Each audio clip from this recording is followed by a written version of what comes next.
ইতিহাস সম্পর্কে জানতে কারই না ভালো লাগে। ছোট থেকে বড় সবাই মোটামুটি কিছুটা ইতিহাস প্রেমী হয়ে থাকে, আর সেটা যদি হয়ে থাকে কোনো রাজা বা জমিদার বাড়ি নিয়ে, তাহলে তো কোনো কথাই নেই। আর এটি বর্তমানে ঝিনাইদহ জেলার একটি টুরিস্ট স্পট হয়ে গেছে। সো ওয়েলকাম টু ঝিনাইদহ মিয়ার দালান। বাংলাদেশের ঝিনাইদহ জেলার সদর থানার মুরিয়াদহ গ্রামে অবস্থিত এই জমিদার বাড়িটি, যেটি বর্তমানে ঝিনাইদহের একটি দর্শনীয় স্থান হিসেবে গড়ে উঠেছে। আর এটি ঝিনাইদহ শহর থেকে 3 কিলোমিটার দূরে, যেখানে আসতে হলে প্রথমে আপনাকে আরাবপুর বাস স্ট্যান্ডে আসতে হবে। দেন আরাবপুর বাস স্ট্যান্ড থেকে একটা ইজি বাইককে বললে আপনাকে নিয়ে যাবে সেই গন্তব্যস্থলে। আর এই জমিদার বাড়িটিতে এসে 20 টাকা দিয়ে টিকিট কাটতে হয়। দেন তারপরে এই বাড়িতে ঢুকতে হয়। আর এই বাড়ির রক্ষণাবেক্ষণের দায়িত্বে যে ব্যক্তি আছে তার সাথে কথা বলে আমি জানতে পারি এই বাড়ির আসল কাহিনী। 203 বছর মানে পুরা ইতিহাস, মানে বলতে গেলে মানে শর্টে যদি বলতে পারতেন পুরা ইতিহাস।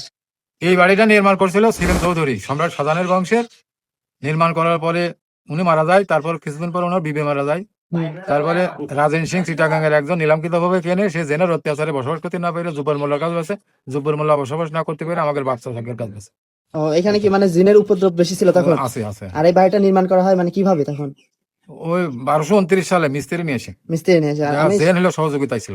আমিও শুনছিলাম এরকম একটা বিষয়। আর এনার থেকে শুনতে পারি এই বাড়িটির বয়স নাকি 203 বছর। বাড়িটি স্থানীয় নবগঙ্গা নদীর উত্তর দিকে অবস্থিত, যা বর্তমানে বাড়িটি ভগ্নপ্রায়। প্রাচীন ঐতিহ্য অনুযায়ী ইমারতের প্রধান ফটকে নির্মাণের সময়ের কিছু কথা কাব্যিকভাবে খোদাই করা আছে। তাতে লেখা আছে, মুরারিদহ গ্রাম ধাম বিবি আশরাফুন্নেসা নাম কি কইবি হুরির বাখান ইন্দের অমরাপুর নবগঙ্গার উত্তর ধার 75,000 টাকায় করিলাম নির্মাণ এদেশের কাহার সাধ্য বাঁধিয়া জল মাঝে কামল সমান। এই বাড়ির নির্মাণ কাজ শুরু করে কলকাতার রাজচন্দ্র রাজ 1229 সালে এবং তা সমাপ্ত হয় 1236 সালে। বঙ্গাব্দ 1236 সালে নির্মাণ শেষ হওয়া এই ইমারতটি ঠিকঠাক মতো রক্ষণাবেক্ষণ করা গেলে সেটা ঝিনাইদহ শহরের একটি উল্লেখযোগ্য বিনোদন কেন্দ্র হয়ে উঠতে পারে। যতদূর জানা যায় যে জমিদার এই দালানটি নির্মাণ করেন, তিনি 1947 সালের দেশভাগের সময় ভবনটি বিক্রি করে দেন সেলিম চৌধুরী নামের এক ব্যক্তির কাছে। তাই ভবনটিকে স্থানীয়ভাবে কেউ কেউ সেলিম চৌধুরীর বাড়ি বলেও বলে থাকে। বাড়িটি থেকে নবগঙ্গা নদীর নিচ দিয়ে একটি সুড়ঙ্গ ছিল। সুড়ঙ্গের প্রবেশ মুখ এখনো চিহ্নিত করা যায়। নদীতে যেভাবে বাদ দিয়ে ইমারতটি নির্মাণ করা হয়েছিল সেভাবে তৈরি আর কোনো পুরানো ইমারত ঝিনাইদহ শহরে দেখা যায়। বাড়িটির স্থানীয়ভাবে ব্যাপক পরিচিতি আর একটি বড় কারণ বাড়িতে থাকা একটি বিশেষ খেজুর গাছ, যেটি বর্তমানে